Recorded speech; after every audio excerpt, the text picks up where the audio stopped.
Por acaso, serei eu o primeiro a apresentar uma comunicação sobre as direitas radicais portuguesas entre 74 e 85, memória, tradição e identidade como legitimação e discursos políticos. Não pretendendo fazer aqui uma categorização exaustiva do que entendemos por direitas radicais, cumpre, ainda assim, apresentar os princípios ideológicos fundamentais daqueles que se revêem nessa mundividência. A direita radical é, muito sinteticamente, antidemocrática, iliberal e anticomunista. O radicalismo direitista caracteriza-se ainda pelo pessimismo antropológico, pela recusa da igualdade entre os homens, pelo organicismo social e pela defesa de rígidas hierarquias sociais, políticas, económicas e culturais.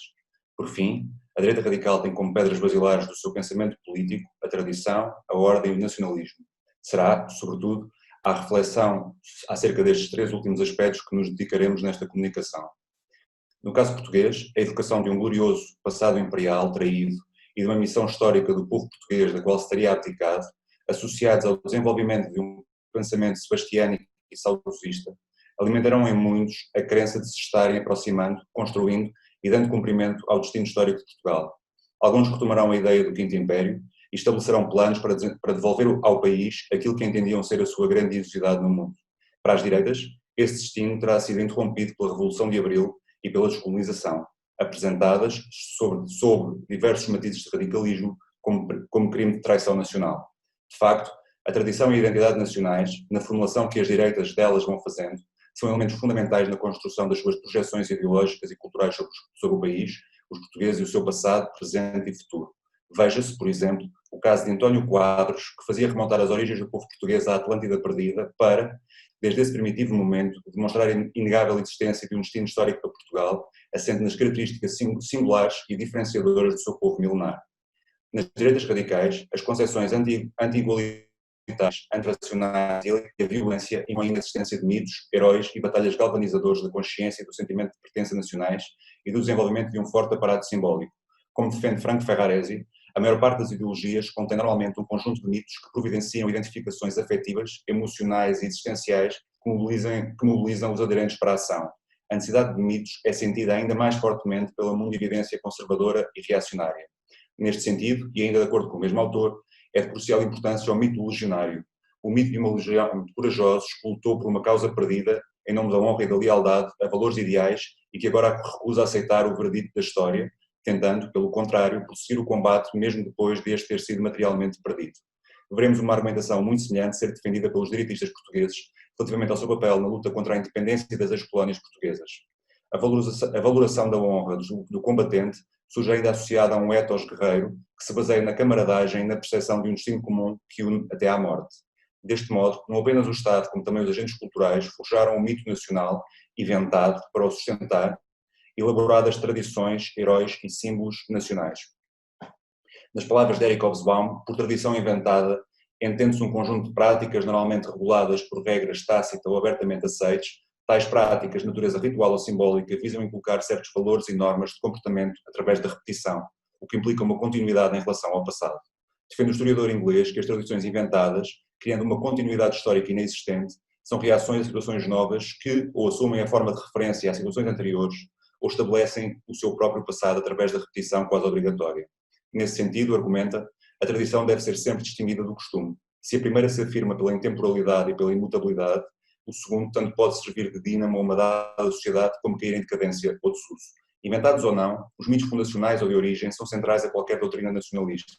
Tendo situar-se num passado quase imemorial e num longo contínuo histórico, quanto mais ancestrais forem esses mitos, melhor cumpririam os seus propósitos. Assim, como afirma Ernest Gellner, uma sociedade pode possuir uma história da criação do mundo em que a criação do mundo e a fundação da própria sociedade estão unidas. Dos nacionalismos étnicos, de resto, o conceito de identidade tem ainda uma dimensão psicológica e ou mental que, também no campo cognitivo e simbólico, distingue as várias nações e suas identidades. Por fim, socorremos-nos da sistematização realizada por Alejandro Grimson. Para o autor, existem três perspectivas básicas para abordar a questão nacional. A primeira, essencialista, pressupõe a coincidência entre nação, território, cultura e identidade, perspectiva que vai ao encontro de ideias imutáveis, intemporais e cristalizadas como as de caráter, gênio ou espírito nacional. A segunda, construtivista, abarca genericamente postulados semelhantes aos de Eric Hobsbawm. No fundo, a ideia de que não existem realidades como gênio nacional ou uma carga ôntica nas várias línguas e histórias nacionais. Pelo contrário, essas tradições e realidades foram construídas ou até mesmo inventadas, não se lhes deixando, contudo, de reconhecer a grande influência que exercem sobre os indivíduos. A terceira perspectiva, de acordo com o autor, coincide com os construtivistas, que afirmam que a identidade nacional é o resultado de um processo histórico e político, contingente enquanto tal, mas diferencia-se deles porque enfatiza a sedimentação desses processos na configuração de dispositivos culturais e políticos relevantes. No que concerne à narrativa histórica direitista, quer na que se refere à sua própria gênese e ao seu passado, quer na política do país, não raras vezes procurando-se confundir a sorte da primeira com o destino da segunda, verificamos que as publicações direitistas da época em apreço se concentraram, essencialmente, nas temáticas relacionadas com a resistência e o combate ao liberalismo e à monarquia constitucional, a luta contra a República, o apoio à participação no golpe de 28 de maio de 1926, a caracterização da ditadura militar, o elogio da obra do Estado Novo e do legado do exemplo moral que António de Oliveira Salazar terá dado e, finalmente, os erros do governo presidido por Marcelo Caetano e o consequente roubo do regime pelo movimento das Forças Armadas. A Revolução Liberal de 1820 e o estabelecimento da monarquia constitucional no país devem ser encarados como um modo para a organização e a estruturação do movimento contra-revolucionário português e, concomitantemente, do seu pensamento. Este terá sido, em primeiro lugar, uma reação ao que os direitistas consideravam ser um profundo ataque aos costumes, às tradições e à vivência nacionais e aos seus mais importantes e antigos alicerces existenciais. Uma violenta reação contra um figurino político tido como estranho à maneira de ser portuguesa, contrário aos interesses do país, produto de importação e realidade imposta à pátria sem que esta se identificasse minimamente com ela. O liberalismo foi, por isso, descrito como um sistema político injusto, perverso e inepto, enfraquecedor do poder, da união e das estruturas nacionais e promotor da corrupção da moral, dos costumes e da política nacionais. Assim, os autores direitistas deram provas permanentes de um antiliberalismo virulento, uma responsabilização da monarquia constitucional pela decadência do país que haveria de culminar na implantação da República em 1910, uma visão essencialista e ôntica da nacionalidade que, no caso vertente, os levava a concluir pela forte incompatibilidade entre a forma histórica de ser e de estar dos portugueses e o espírito do liberalismo. Os autores ligados à direita radical demonstraram-se também profundamente adversos à República. A este propósito, destacamos o arraigado nacionalismo manifestado na larga maioria dos textos analisados, a preferência maioritária pelo sistema monárquico, sobretudo de índole tradicionalista e absolutista, a rejeição das ideias e das práticas associadas ao liberalismo político, à democracia, ao parlamentarismo e ao pluralismo partidário e ideológico, a defesa de um modelo social marcado pela rigorosa observância das hierarquias tradicionais e pelo organicismo, inspirado num municipalismo e num corporativismo neomedievais, a inclinação para o primado de uma chefia individual ou uma carismática centrípeta absoluta, idealmente um rei, mas não excluindo ou rejeitando a hipótese de um ditador desempenhar essa função. Nas suas leituras sobre o golpe de 28 de maio de 1926 e da ditadura militar, os direitistas procuraram criar um paralelismo entre os pretensos caos e decadência a que a República teria conduzido o país e a situação vivida em Portugal após o 25 de Abril. Assim, se para pôr termo à desordem e à miséria causadas pela partidocracia teria sido necessário, em 1926, a formação de uma ampla coligação político-militar das direitas, o mesmo remédio urgia aplicar no presente quadro político. À ditadura militar, valorizaram a capacidade de restituir a ordem nas ruas e nos campos e, proibindo os partidos, de pôr cobro à constante instabilidade que resultava do pluralismo democrático. Contudo, por faltar capacidade técnica aos militares para sanear as finanças nacionais e por ser demasiado heterodoxo e conflituoso o bloco que suportava a ditadura militar, esta não conseguira construir uma efetiva e duradoura estabilidade político-financeira. Desse modo, não lhes valorizando os méritos, entenderam-na, sobretudo, como um preâmbulo ao Estado Novo, um Estado transitório e de exceção que criou as bases para a implementação definitiva de um sistema realmente estável, de âmbito nacional e de cunho nacionalista e antidemocrático. Com efeito, as direitas radicais nunca deixaram de evocar e celebrar o exemplo e o legado de Salazar, as virtudes do seu regime e os sucessos alcançados sob a sua liderança, advertindo-se sempre para o facto de não ser saudosista e de se considerar capaz de realizar um balanço crítico da governação do ditador de Santa Combadão. A maioria dos autores direitistas apresentam-o como um homem providencial e um guia político, moral e ideológico, valoriza incansavelmente a sua obra devido à plena sintonia que ela teria alcançado com os interesses e os desígnios do país, defende que estava acima de quaisquer disputas ideológicas e que era unicamente guiado pelo sentido de serviço à pátria, sublinha a firmeza e a determinação demonstradas na defesa do Império Colonial, afirma a atualidade do seu legado, da sua obra e do seu exemplo. Por fim, relativamente à interpretação do passado recente de Portugal, efetuada pela extrema-direita, releva ainda registar que esta viu em Marcelo Caetano e na sua governação o negativo da figura e da ação de Oliveira Salazar. Para os direitistas, com Caetano, enfraquecera-se e pusera-se em causa a unidade ideológica criada em torno da tríade Deus, Pátria e Família. Não se oferecerá à juventude um ideal nacionalista suficientemente galvanizador e coerente, alienando-a da base social de apoio do regime. Reduzir o seu comprometimento militar em África em detrimento do racionalismo tecnocrático e da quimera europeísta. No fundo, em escassos 6 anos de desfia de Marcelo Caetano, destruir a sua obra que levara décadas a erguer por Salazar.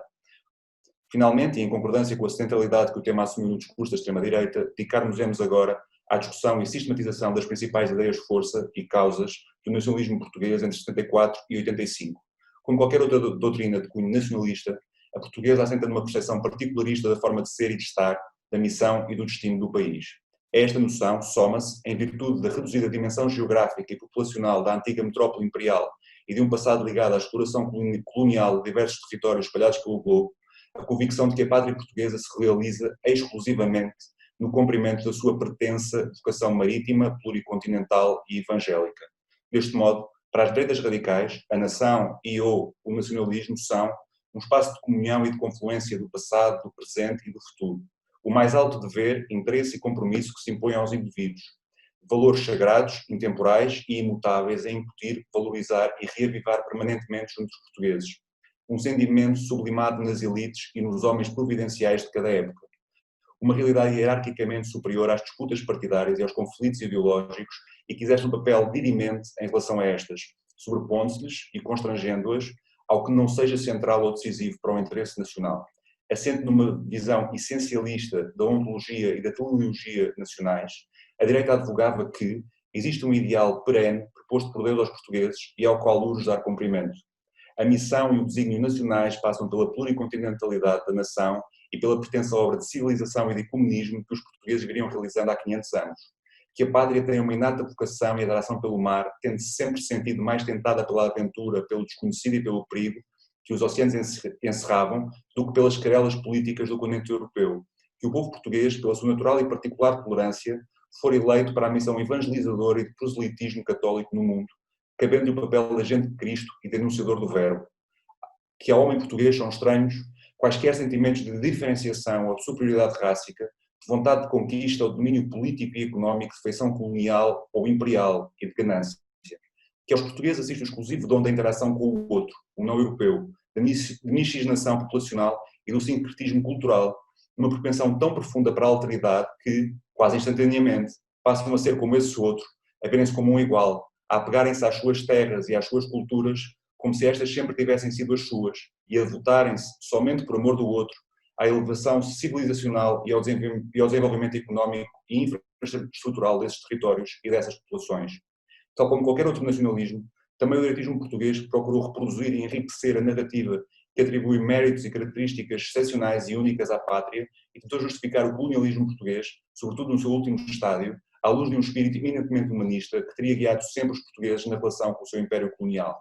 À imagem dos demais nacionalismos de feição colonial, sobre este mantra de respeito e de igualdade entre todos os homens que vivessem debaixo da bandeira do império, detectam-se constantemente no discurso direitista